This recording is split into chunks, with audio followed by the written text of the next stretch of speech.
Like AI is a big trend, and hyper personalization is obviously the holy grail of marketing. SalesRobot has some really high quality personalization, like you can personalize based on the recommendation. If they don't feel it's automated, it's much more likely that they'll reply.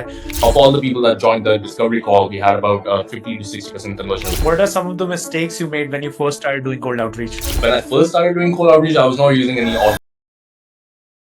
Hello, everyone, and welcome to Sales Robot Customer of the Week, a new show where we feature the best Sales Robot customers and go deep into their tactics. We cover tactics like personalization, targeting, and messaging tactics that you can take away and implement in your cold outreach starting tomorrow.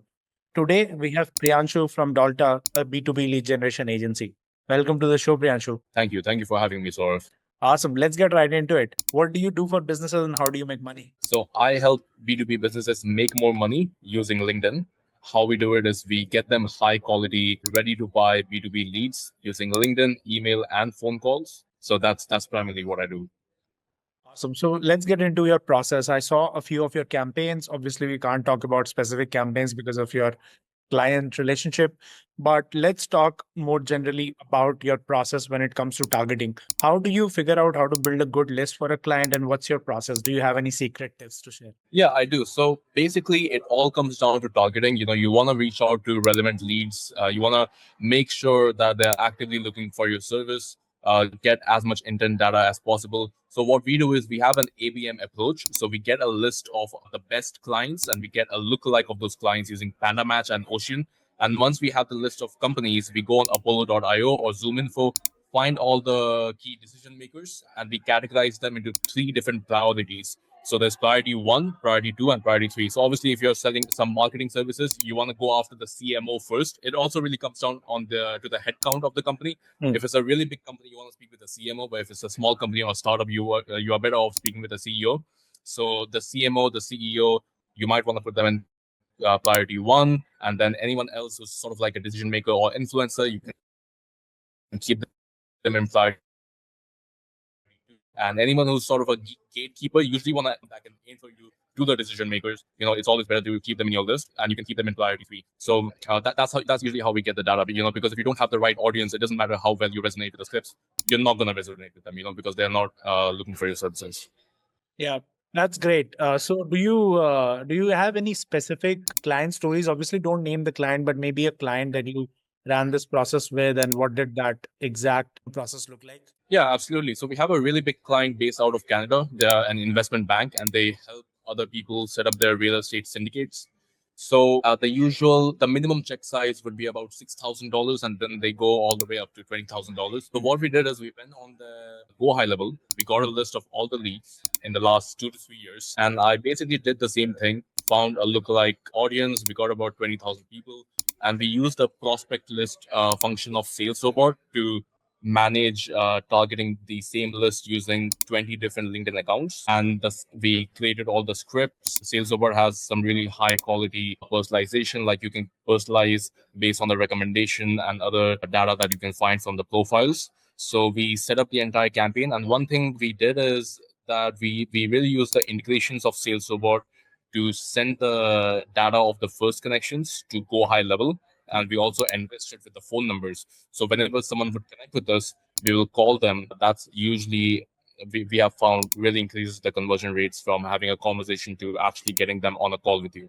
Yeah, no, that's a great tactic. So that brings me to my next question. The scripts. What does your script writing process look like? And maybe if you can't share the exact script, but just take us through the process that you have for script writing. Yeah, so I usually don't send out any messages on the connection request. I just send out a blank connection, and once they accept it, I would start off. And keep in mind, these are people that are really high quality leads. So obviously you don't want to spam them right away with your offer, but at the same time, they are looking to set up a real estate syndicate, for example, or they are in the space in the real estate space. So I would introduce myself. This is what we do. We help people set up their real estate syndicates. Maybe I'll add in sort of like a problem that people face and our solution to that problem.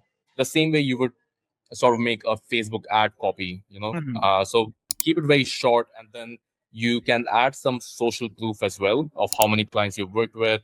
Very short. tell them what the offer is, and then not a call to action as in book a call with me right away, but can I share more information with you on LinkedIn? And obviously, you want to educate them, send them a VSL, send them to your landing page, or get them to download a free report, anything like that. And once you get the intent and you see that they're actually interested in the solution, that's when you can go ahead and send them the link to book a call with you. So you do that in the first message after they connect, or when do you do it? Like, what's your sequence? So it really depends on what campaign I'm running. So if it's a really high level, like high quality leads, the TAM is not very big, then you need to be more personalized. If your market audience is really big, then you can Yeah. be a little bit more straight to the point. So for this client, the investment bank, we did not start away right away pitching our solution, but we had a little bit of conversation with them. So obviously they are in the real estate field. So I asked them like, what do you do? What are your top goals this year? Had a little bit of conversation before I actually presented them the offer. So I would say like in the second or third message after having the conversation. If they don't respond, then I'll usually send them the offer right away in the third or fourth message. Okay, let's move on to the numbers now. So, do you remember what kind of conversion rate you get on this kind of tactic? Like, what percentage accept, what percentage reply, and then finally, what percentage become like a lead? I don't remember from the top of my head, but I do remember we had about 30% acceptance rate from the connections. And all the people that were interested, I would say about 30 to 40% of them actually booked a call. Hmm. And 70%, most of the people, I would say about 70% showed up on the call. And Okay. once they were on the call, our close rate was really, really high. We had more than a 50% close rate. So usually we do the first call, which is a discovery call, Hmm. and then we go for the close on the second call, the sales call. And of all the people that joined the discovery call, we had about 50 to 60% conversion rate to a client. That's awesome. And in these numbers, are you including the additional tactic of calling them up as soon as they become connection from GHL or no? So yes, we used Vappy, Okay. Vappy, the AI cold caller. So we called them right away if we were able to find the phone number. So if the phone number was already listed on the LinkedIn profile, we called them right away. Otherwise, we had to enrich it using Clay or AirScale, and then we called them as soon as we got the phone number. Yeah. Got it. And obviously, after they book the call, we will call them to make sure they show up on the call. Awesome. So also as an appointment reminder, right? So that you reduce the issues. Yeah. Awesome. Okay. My next question then. What are some of the mistakes you made when you first started doing cold outreach?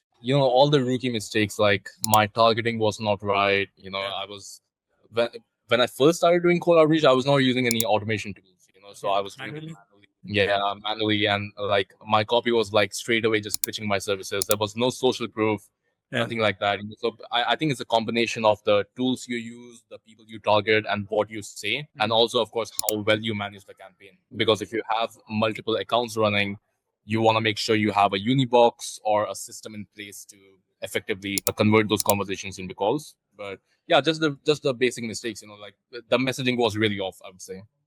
Okay. Makes sense.